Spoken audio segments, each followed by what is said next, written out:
لما بين حقوق الولاية وأنه واجب على المسلمين عامة المسلمين أن ينصبوا الولاية،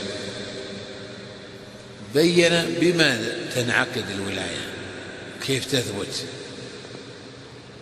تثبت حقوقها، وأنها بثلاثة أشياء: إما بوصية من الإمام السابق، بعهد من الإمام السابق كما هو أحد الوجهين في ولاية الصديق رضي الله عنه، وهي وصية النبي صلى الله عليه وسلم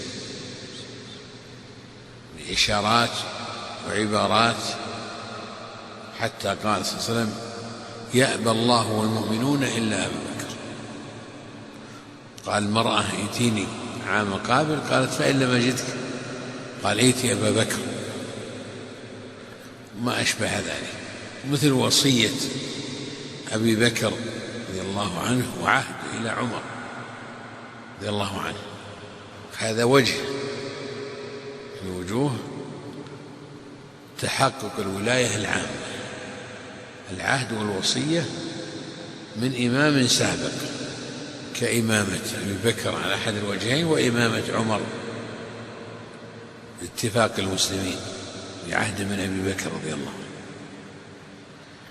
والثالث الانتخاب والشورى، أن ينتخب أعيان المسلمين وخاصتهم وممثلوهم واحدا منهم لولاية الأمر، كما تحقق ذلك في ولاية عثمان رضي الله عنه، فإنها بإجماع الصحابة رضي الله عنهم، اتفاق الصحابة.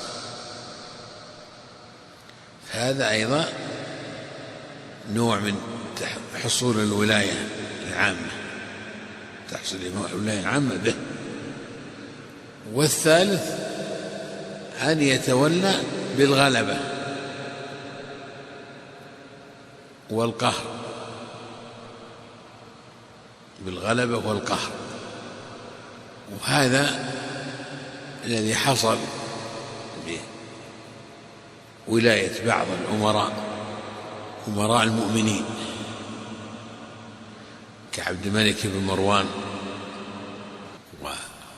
وأبي جعفر المنصور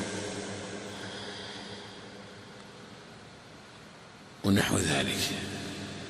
فهكذا تثبت الولاية العامة بأحد هذه الطرق الثلاث: إما بالعهد والوصية من الإمام السابق، أو بالانتخاب والشورى من أهل الحل والعقد أعيان الناس وجوه الناس، أو بالغلبة والقهر، أن ينازع الأخير السلطان الأول وتكتب له الغلبة، تستقر الولاية للأخير، فيسمع له الناس ويطيعون ولو كرهوا، ولو على أثر،